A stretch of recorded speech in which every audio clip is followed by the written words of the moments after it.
2013 लखनऊ की वही गलियां, वही भागती जिंदगी, लेकिन एक घर के भीतर सब कुछ धीरे धीरे टूट रहा था। शिवा, जिसने हालात से लड़कर जिम्मेदारियों को कंधों पर उठाया था, आज खुद अपनी जिंदगी की सबसे बड़ी लड़ाई लड़ रहा था। पिता की मौत, माँ की बिगड़ी मानसिक हालात और ऊपर से नई शादी, सब कुछ जैसे एक साथ उसके हिस्से में आ गया था। मधु आस्थाना, जिसे शिवा ने अपनी नई शुरुआत समझा, प्यार, भरोसा और सपनों से भरी शादी। बाहर से यह रिश्ता बिल्कुल परफेक्ट दिखता था, हंसी, बातें, चाय की चुस्कियां और एक सामान्य जिंदगी। लेकिन हर कहानी का एक दूसरा चेहरा होता है, हर मुस्कान के पीछे एक साया छुपा होता है, और कभी कभी जिस घर को हम सुरक्षित समझते हैं वही सबसे खौफनाक अपराध का गवाह बन जाता है। जिस शिवा की जिंदगी पटरी पर लौटती दिख रही थी, वही कहानी कुछ ही वक्त बाद खून, शक और खामोशी में बदलने वाली थी। नमस्कार दोस्तों, मैं दीप देवराना। शिवा को अभी बलरामपुर जाना पड़ता था। वो सुबह सुबह काम पर निकलता और शाम को लौटकर मधु से दिन भर की बातें करता। कभी कभी शिवा को बलरामपुर में ही रुकना पड़ जाता था। तब मधु घर पर अकेली रह जाती थी। सास की भी दिमागी हालत ठीक नहीं थी, जो उससे ही बातचीत करके टाइम पास करे। ऐसे ही एक दिन शिवा बलरामपुर जाने की तैयारी कर रहा था।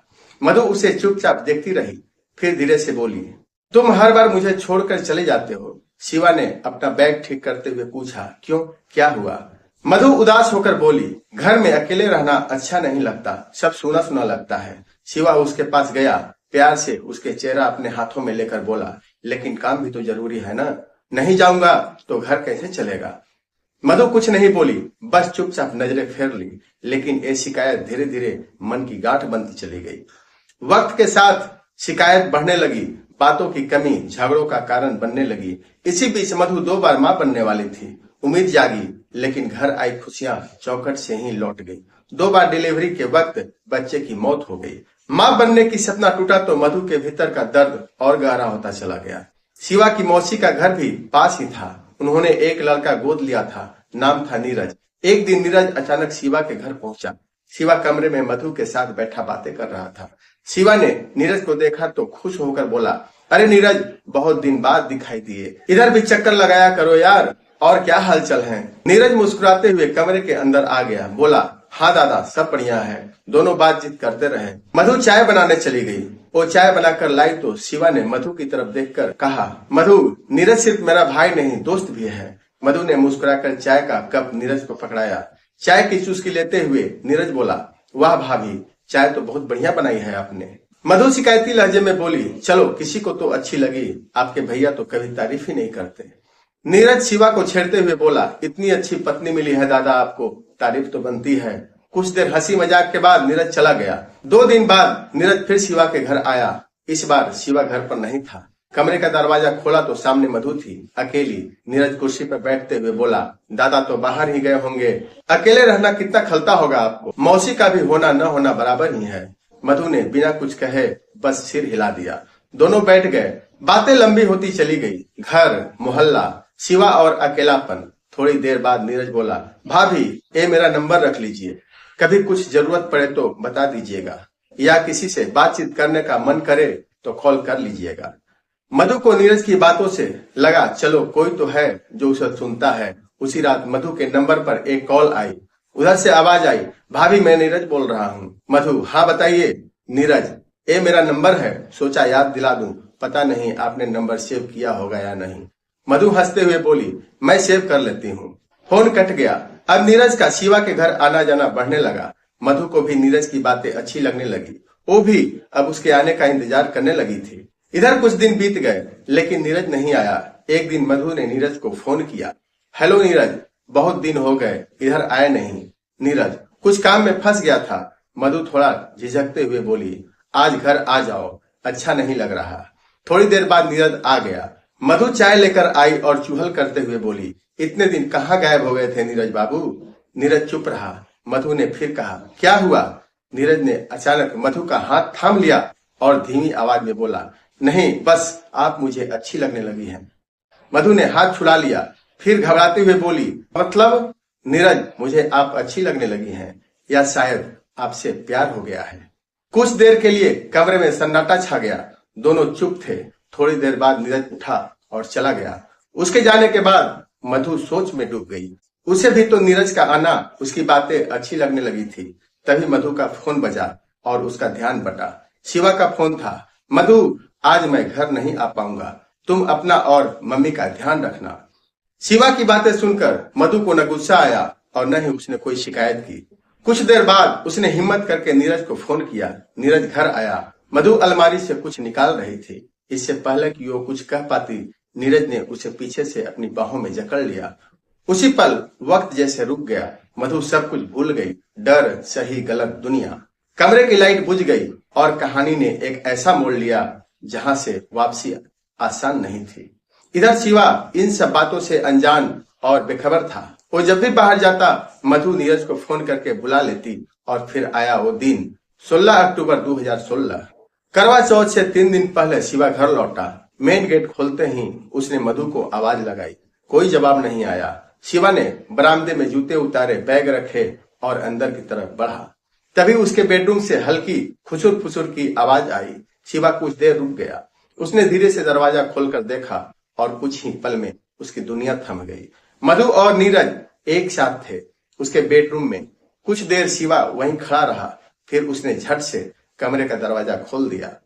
मधु घबराकर पीछे हट गई और कांपती आवाज में बोली, आप गलत समझ रहे हैं।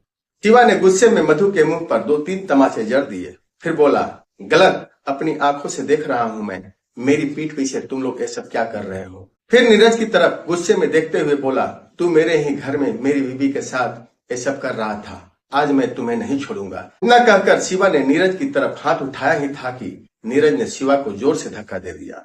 शिवा फर्श पर गिर पड़ा। नीरज के चेहरे पर अजीब सा डर था। मधु की तरफ देखकर बोला, इसका काम तमाम करना पड़ेगा वरना ये सबको बता देगा। मधु ने हाँ में सिर हिलाया और शिवा की छाती पर चढ़कर बैठ गई। लेकिन अब बहुत देर हो चुकी थी। मधु जोर से शिवा का गला दबाने लगी।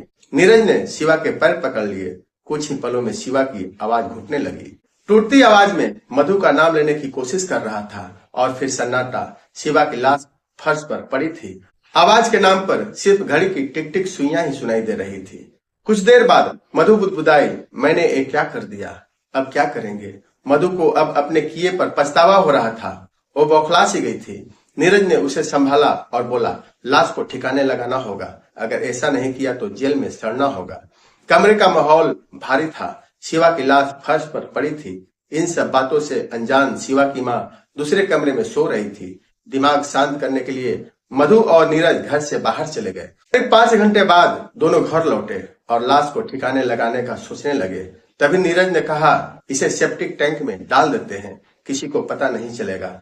मधु को ये आइडिया ठीक लगा, लेकिन पूरी लाश टैंक में नहीं डाल सकते थे। दोनों ने फैसला किया कि बॉडी के टुकड़े करने होंगे। नीरज ने पूछा, बाका रखा है क्या। मधु ने हाँ में सिर हिलाया और स्टोर रूम से बाका उठा लाई। दोनों कमरे में गए। बॉडी फर्श पर पड़ी थी। मौसेरे भाई नीरज ने पहला वार शिवा के गर्दन पर किया। एक झटके में सिर धड़ से अलग हो गया। इसके बाद कमर पर कई बार किए, तब कहीं जाकर निचला हिस्सा अलग हुआ। बॉडी के 3 टुकड़े हो चुके थे। सभी टुकड़े अलग अलग पॉलिथीन में पैक किए। आधी रात से ज्यादा बीत चुकी। नीरज कमरे से बाहर आया। सेप्टिक टैंक का ढक्कन सील नहीं था। नीरज ने धीरे से ढक्कन हटाया। मधु एक पॉलिथीन लेकर बाहर आई। उसमें शिवा का सिर था। नीरज ने उसके हाथ से पॉलिथीन ली और टैंक में डाल दी। बाकी 2 टुकड़े नीरज उठाकर लाया और टैंक में डाल दिए। इसके बाद कमरे में फैले खून को दोनों ने मिलकर साफ किया। फिर नीरज अपने घर चला और मधु कमरे में जाकर सो गई। सब कुछ नॉर्मल दिनों की तरह चल रहा था। 19 अक्टूबर करवा चौथ का दिन। मोहल्ले में चहल पहल थी। हर घर की औरतें सज संवर रही थी। सबकी निगाहें आसमान पर टिकी थी, लेकिन चांद था कि निकलने का नाम ही नहीं ले रहा था। मधु ने भी व्रत रखा था। लाल साड़ी, बिंदी, सिंदूर, पांव में महवार, कुछ वैसा ही जैसा एक सुहागन अपने पति की लंबी उम्र के लिए करती है। अचानक पटाखों की आवाज आने लगी। चांद निकल आया था। मधु ने पूजा की। सब कुछ नॉर्मल लग रहा था, जैसे कुछ हुआ ही न हो। दिन बीतने लगे। शिवा कई दिनों से ऑफिस नहीं पहुंचा। उसका फोन भी लगातार बंद आ रहा था। करीब 1 महीने बाद 10 नवंबर 2016 मधु के पास उसके भाई मोहित का फोन आया। उसने पूछा, दीदी, जीजा जी का फोन नहीं लग रहा है, कई दिन से कोशिश कर रहा हूँ। मधु ने आराम से जवाब दिया, काम में बिजी होंगे या शायद नेटवर्क नहीं मिल रहा होगा। मोहित, लेकिन दीदी पहले तो ऐसा कभी नहीं हुआ। मधु ने कुछ इधर उधर की बातें करके किसी तरह मोहित को समझा दिया। मोहित को कुछ ठीक नहीं लग रहा था। मोहित ने मधु को फोन करके पुलिस में शिकायत दर्ज करने को कहा तो वह घबरा गई। उसने मोहित से कहा, तुम्हें आने की जरूरत नहीं है, मैं खुद थाने चली जाऊंगी।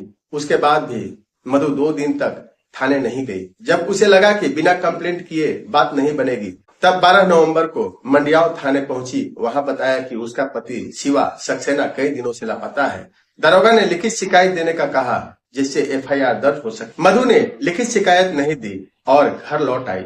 मोहित और जनक राज को फोन करके कह दिया कि कंप्लेंट दे दी है। दिन गुजरने लगे। जब भी किसी का फोन आता मधु यही कह देती कि पुलिस जांच कर रही है। इधर नीरज का भी घर में आना जाना जारी था। दोनों ने मान लिया था कि मामला इसी तरह निपट जाएगा। आखिरकार 3 दिन बाद जनक राज राजस्थान से लौटे। अगले दिन रहीम नगर वाले मकान पर पहुंचे और मधु से पूरी जानकारी ली। जब उन्होंने कंप्लेंट की कॉपी मांगी तो मधु बोली, कॉपी तो है ही नहीं। जनक राज थाने पहुंचे। पता चला कि मधु ने शिवा की गुमशुदगी के बारे में बताया था, लेकिन लिखित शिकायत नहीं दी थी। आखिरकार 25 फरवरी 2017 को जनक राज ने शिवा की मिसिंग कंप्लेंट दर्ज कराई। पुलिस ने जांच की। शिवा का नंबर ट्रेस किया गया। पता चला शिवा की आखिरी लोकेशन लखनऊ में ही थी। दरोगा नगेश मिश्रा ने मधु को थाने बुलाया। पूछताछ हुई। मधु की बातचीत से उन्हें कुछ शक हुआ। पड़ोसियों से पूछताछ हुई। एक ने बताया, शिवा भैया तो कई महीने से नहीं दिखे। करवा चौथ वाले दिन भाभी ने व्रत किया था, लेकिन भैया उस दिन भी नहीं थे। पुलिस का शक बढ़ता जा रहा था। पति 4 महीने से गायब और मधु ने कोई कंप्लेंट नहीं कराई। पड़ोसियों ने नीरज के अक्सर घर आने की बात कही। पुलिस ने नीरज से पूछताछ की, लेकिन कोई अहम सुराग हाथ नहीं लगा। मधु के भाई मोहित को भी अपनी दीदी पर शक हो रहा था। वो जब भी उससे शिवा के बारे में पूछता था, मधु यही कहती वो बाहर गए हैं। एक दिन वो मधु के घर पहुंचा। उसने बहन को पास बैठाया और पूछा, दीदी सच सच बताओ, आखिर हुआ क्या है। जब उसे लगा कि वो घिर गई है तो बोली, मैं सब बताती हूँ, लेकिन तुम किसी से मत कहना। मैं और नीरज एक दूसरे को पसंद करने लगे थे। एक दिन उन्होंने हम दोनों के साथ देख लिया। मोहित बिना कुछ बोले बाहर निकल गया। वो सीधे थाने पहुंचा और पूरी सच्चाई पुलिस को बता दी। मधु को गिरफ्तार कर लिया गया, लेकिन नीरज फरार हो चुका था। पुलिस ने जब पहली बार उससे पूछताछ की थी तो उसे लगा था कि आज नहीं तो कल सच बाहर आ ही जाएगा। वो इससे पहले ही कहीं गायब हो चुका था। करीब 4 महीने बाद निगम के कर्मचारियों ने सेप्टिक टैंक का ढक्कन खोला। शिवा की लाश टुकड़ों में बरामद हुए। 4 महीने बाद बॉडी लोथड़ों में बदल चुकी। पोस्टमार्टम की रिपोर्ट, कॉल डिटेल्स और मधु की स्वीकार करना, तीनों ने मिलकर उस खौफनाक साजिश की परतें खोल दी जिसे महीनों तक सेप्टिक टैंक में छुपा कर रखा था। कोर्ट में चली लंबी सुनवाई के बाद साल 2023 में लखनऊ सेशन कोर्ट ने अपना फैसला सुनाया। मधु को पति की हत्या का दोषी मानते हुए उम्र कैद की सजा सुनाई गई और 35,000 रुपए का जुर्माना लगाया गया। लेकिन इस कहानी का एक तस्वीर अब भी बाकी है। हत्या का दूसरा आरोपी नीरज आज भी फरार है। पुलिस फाइल में उसका नाम दर्ज है, लेकिन वो अब भी कानून की पकड़ से बाहर है। एक पत्नी जिसने भरोसे को धोखा दिया, एक दोस्त जो हत्या के साथी बना। मैं हूं दीप देवराना और आप देख रहे थे एक सच्ची क्राइम स्टोरी। अगर यह कहानी आपको सोचने पर मजबूर करे तो वीडियो को लाइक करें, शेयर करें और चैनल को सब्सक्राइब जरूर करें। हम फिर मिलेंगे एक नई कहानी के साथ। तब तक के लिए धन्यवाद।